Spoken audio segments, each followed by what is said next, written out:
So therefore మీరు దయచేసి రాష్ట్ర ప్రజలను మోసం చేసే కార్యక్రమం చేయొద్దు. ఇంకా ఉన్నాయి చాలా. ఇంకా సూపర్ 6లో నెలకి 1500 రూపాయలు ఇస్తానని చెప్పి మాట ఇచ్చారు. ఇంతవరకు దాని మీద ఏం ప్రామిస్ కరెక్ట్గా ఇంకా ఇంప్లిమెంట్ చేయాలి. వస్తాం, 1 by 1 వస్తాం. ఏం కంగారం లేదు. 1 year అయింది, ఇంకా 4 సంవత్సరాలు ఉంది. 4 సంవత్సరాల్లో రోడ్ల మీదకి వచ్చేది ఉంది, ముఖ్యమంత్రి ఇల్లు ముట్టడించేది ఉంది, కూటమి ప్రభుత్వాన్ని రోడ్డు మీదకి తీసుకొచ్చి ప్రజల ముందు ప్రశ్నించేది ఉంది, రాజకీయ పార్టీలన్నీ కలుపుకొని రౌండ్ టేబుల్ పెట్టేది ఉంది, ప్రజలు చైతన్యపరిచేది ఉంది. ఇంకా చాలా ఉంది సినిమా ముందు. అప్పుడే ఎట్లా, ఇంకా ఓన్లీ ట్రైలరే జరుగుతుంది. ఇంకా పేర్లు పడి 1 year అవుతుంది. ఇంకా 4 సంవత్సరాల పాటు చూద్దాం. మీరు మమ్మల్ని జైల్లో వేసి లోపల పెట్టి ప్రజల తరపున మాట్లాడుతున్న వాళ్ళని లోపలేసి భయపెట్టే పరిస్థితి ఎంతవరకు వస్తుంది? మేము నిలబడతామా లేదా? ప్రజల ముందు మిమ్మల్ని దోషులుగా నిలబెడతామా లేదా? ఎలా అయితే చెప్పి ప్రామిసులు చెప్పి ఈరోజు దొంగచాటుగా పక్కకి వెళ్ళిపోయి ప్రజలను మోసం చేసి సంపద సృష్టిస్తామని లక్షల కోట్ల అప్పులు ఎలా చేస్తున్నారో మొత్తం తీసుకొస్తాం. సిగ్గు లేకుండా నిన్న మీడియాకి ముఖ్యమంత్రి వెళ్ళిపోయి ఇంకా మీడియాలందరికీ కూడా ఇంటర్వ్యూలు ఇస్తున్నాడు. సెలెక్టివ్ మీడియాలకు ఇంటర్వ్యూలు ఇస్తున్నాడు. సెలెక్టివ్ మీడియాలకు ఇంటర్వ్యూ ఇచ్చి ఏం చెప్తున్నారండి మీరు? అసలు రాష్ట్ర ప్రభుత్వం 1 yearలో సాధించిన ప్రగతి ఏంటో వైట్ పేపర్ రిలీజ్ చేయండి.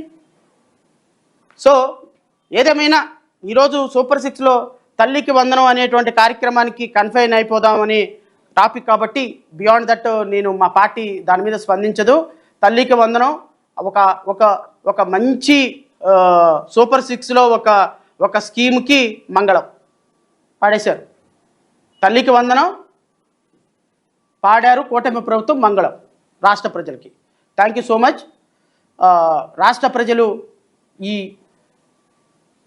చీటింగ్ ప్రభుత్వాన్ని, ఈ మోసపూరితమైనటువంటి హామీలు ఇచ్చి ఈరోజు ప్రజలను మోసం చేస్తున్నటువంటి చంద్రబాబు నాయుడిని, పవన్ కళ్యాణ్ని, నారా లోకేష్ని ఒక్కసారి గమనించమని, మీరు వేసినటువంటి ఓటు మీ బిడ్డల పాలిట, మన జీవితాల పాలిట ఎలా శాపం కాబడుతుందో ఒక్కసారి ఆలోచించమని మనస్ఫూర్తిగా కోరుకుంటూ నాకు ఈ అవకాశం ఇచ్చిన మీడియా సోదరులకి హృదయపూర్వకంగా నమస్కారాలు తెలియజేసుకుంటూ జై హింద్. అధికారం రాకముందు ప్రశ్నిస్తాను సార్. అధికారం వచ్చి 1 year అవుతుంది. సంబరాలు చేసుకుంటారు, రాష్ట్ర వ్యాప్తంగా సంబరాలు, ర్యాలీ చేస్తున్నారు.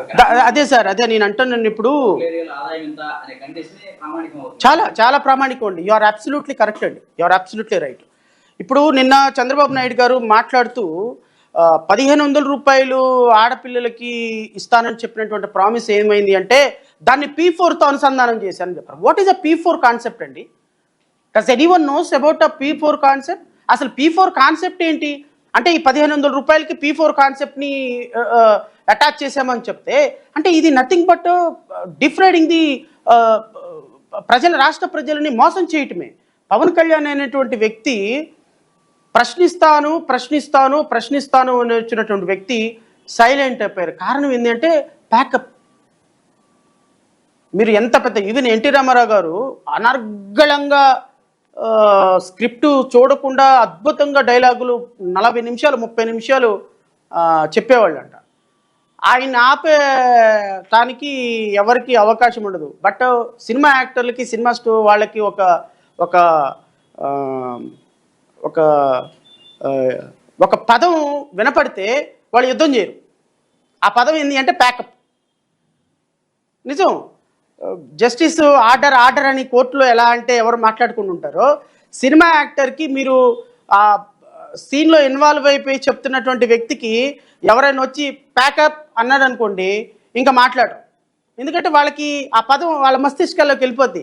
సో పవన్ కళ్యాణ్ గారు కూడా జూన్ 2024 జూన్ 11వ తారీఖున ప్యాకప్ అయిపోయింది. సినిమా అయిపోయింది. 2024 జూన్ 11వ తారీఖు వరకు పోరాటం, స్క్రిప్ట్లు, స్టోరీలు, ఫైటింగ్లు, పాటలు, చీజింగ్ సీన్లు అన్నీ ఉన్నాయి.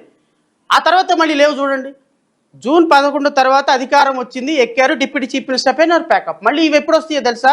మళ్ళీ 2029లో అధికారం కోల్పోయినప్పుడు అప్పుడు మళ్ళీ సినిమా షూటింగ్ మొదలవుతుంది. షెడ్యూల్ ఇస్తారు. ఆ షెడ్యూల్ ప్రకారం చేయాలి. నిజంగా అన్ఫార్చునేట్ అండి.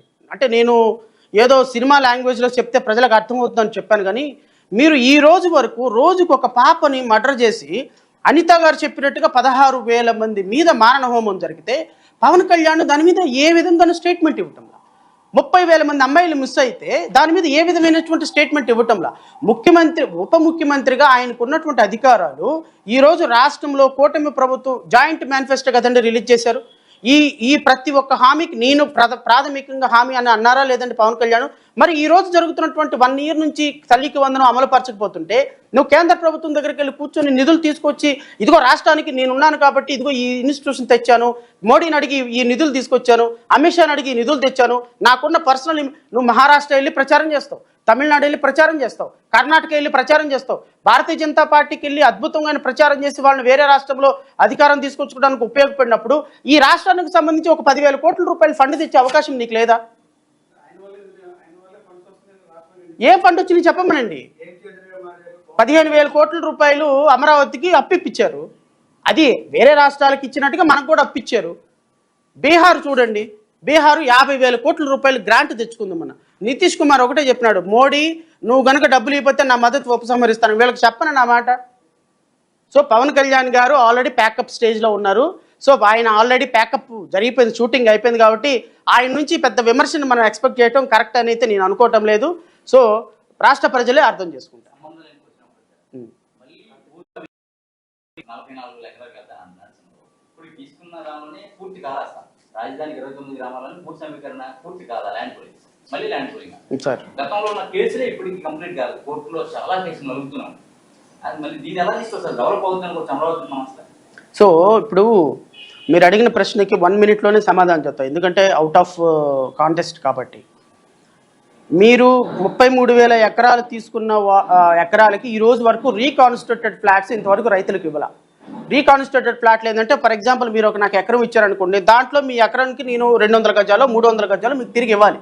తిరిగి ఎట్లా ఇవ్వాలి? నేను డెవలప్ చేసి ఇవ్వాలి, దానికి బౌండరీస్ ఫిక్స్ చేసి ఇవ్వాలి. ఆ కమర్షియల్ ప్లాట్ అనేది మీరు వాడుకోవడానికి ఉపయోగపడేటట్టు ఉండాలి. ఈ 34,000 ఎకరాలు ఎప్పుడు 2014-15లో చేసినటువంటి ల్యాండ్ పూలింగ్లో తీసుకున్నటువంటి ల్యాండ్కి 75% ల్యాండ్కి ఇంతవరకు మార్కింగ్ జరగలేదు, వాళ్ళకి రీకాన్స్టిట్యూటెడ్ ఫ్లాట్స్ ఇవ్వలేదు. అసలు దీనికి రోడ్లు, దీనికి డ్రైనేజ్లు, దీనికి ఒక శానిటేషన్ ఇంతవరకు జరగల. ఇవన్నీ జరగకుండా మళ్ళీ మీరు తీసుకున్నటువంటి 45,000 ఎకరాలు దేనికోసం తీసుకుంటున్నారు? ఏ రియల్ ఎస్టేట్ వ్యాపారం చేద్దామని తీసుకుంటున్నారు? ఏ నారాయణకి మీరు లబ్ధి చేకూరాలని తీసుకుంటున్నారు? ఏ నారా లోకేష్ బెనామీల కోసం తీసుకుంటున్నారు?